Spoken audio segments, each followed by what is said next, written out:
Et non, guys, on va pas faire une question sur l'examen d'admission dans les écoles polytechniques. On va plutôt voir un paradoxe assez intéressant. Ça s'appelle le tort de Gabriel. Pourquoi le tort de Gabriel? Parce que cette propriété a été démontrée par Gabriel. Aussi simple que ça. Donc ici, nous avons un tort qui a une géométrie assez particulière. Donc comment est-ce qu'on peut modéliser un tort comme celui-ci mathématiquement?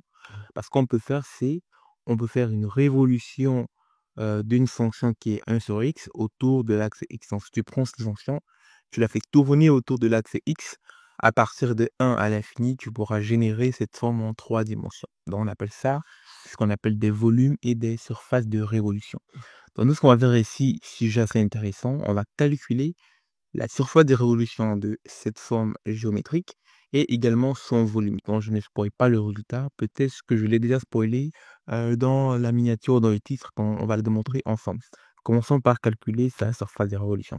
Donc, je définis d'abord la fonction. Donc, la fonction fait 1 de x, définie pour tous les réels supérieurs ou égal à 1.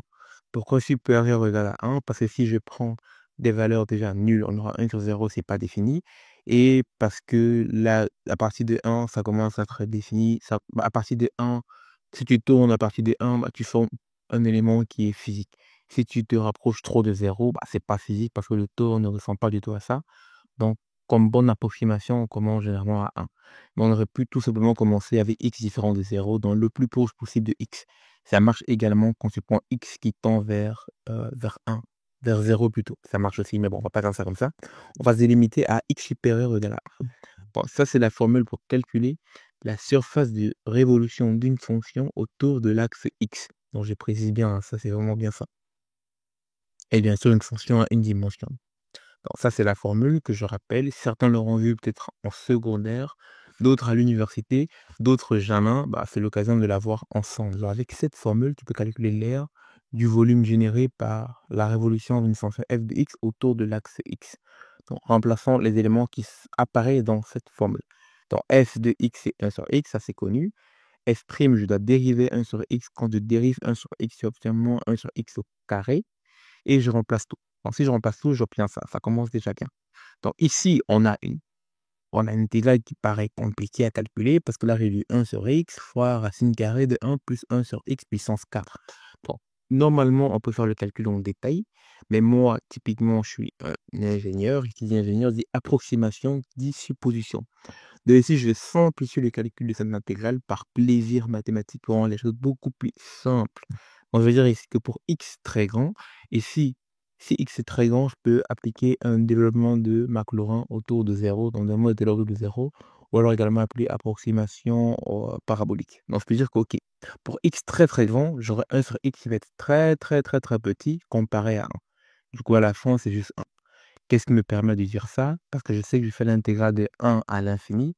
Donc, de toute façon, dans le meilleur des cas, x est d'office plus grand que 1. Et dans certains cas, va être plus grand, beaucoup plus grand que 1 pour rendre l'intégrale considérable. Donc, les valeurs les plus importantes de mon intégrale vont être les valeurs pour lesquelles x va être très grand.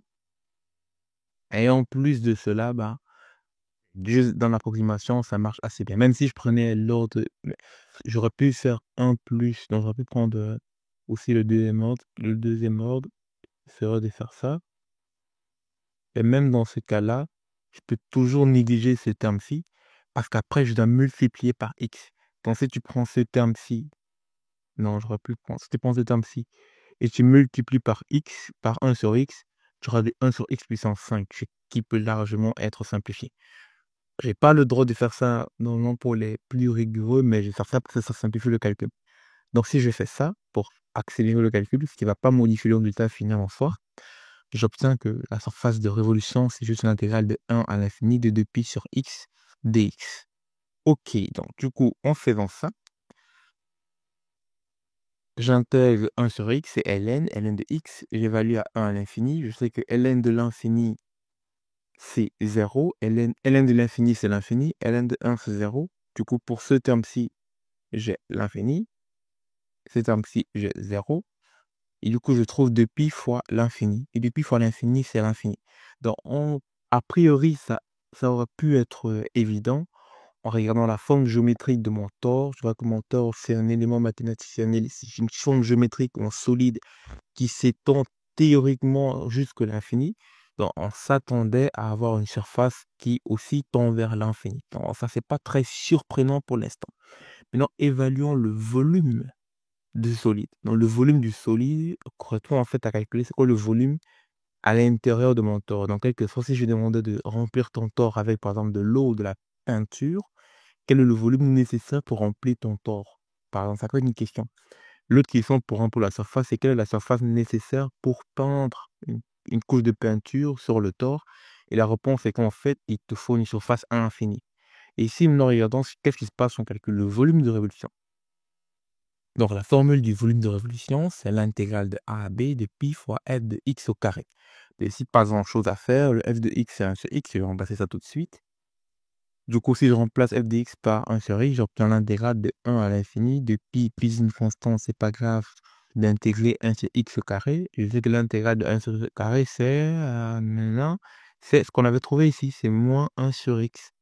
Donc, j'obtiens moins 1 sur x. Ça, c'est simple à évaluer. L'intégrale de x au carré, c'est simple. J'évalue les bornes, donc je sais que 1 sur l'infini, ça vaut 0. 1 sur 1, ça vaut 1, donc je trouve 0 moins 1. Et je trouve le volume d'être égal à pi. Et là, bizarre, c'est un paradoxe. Comment se fait-il que j'ai un solide qui a une surface infinie, mais qui a un volume fini? Alors, ça veut dire qu'en quelque sorte, si tu prends un pot de peinture avec un certain volume, tu pourras remplir le tore avec ce pot de peinture si le volume est exactement égal à ça. Mais par contre, avec ce même pot de peinture, tu ne pourras pas peindre toute la surface de ton tore. C'est paradoxal. Mais c'est pas si paradoxal que ça. Pourquoi est-ce que je dis ça? Je pense que j'ai déjà mentionné ça dans une vidéo. C'est que pi est un nombre irrationnel. Ça veut dire que pi n'a pas de valeur exacte. Si je te demande de me fournir un volume exactement égal à pi, tu ne pourras pas le faire. Donc c'est normal que le volume au final te donne un nombre en fait qui est irrationnel. Ce qui interprète en fait le sens, ce qui veut dire en fait que l'objet que je décris n'est pas réellement physique, ça n'appartient pas à la physique. Parce que concrètement, en fait, les objets physiques d'office, bah, ça c'est un peu ma vision des choses, d'autres diront non. Pour moi, un objet physique doit avoir une quantité qui est rationnelle. Mathématiquement, c'est un peu des débats là-dessus. Par exemple, la circonférence d'un cercle, tu me diras 2 pi r, l'aire d'un cercle, tu me diras pi r carré.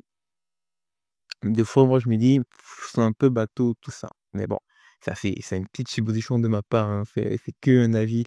Moi, je me dis, de mon point de vue, c'est que les objets physiques doivent, à part, ok, si tu pars dans l'univers est à infini, des trucs comme ça.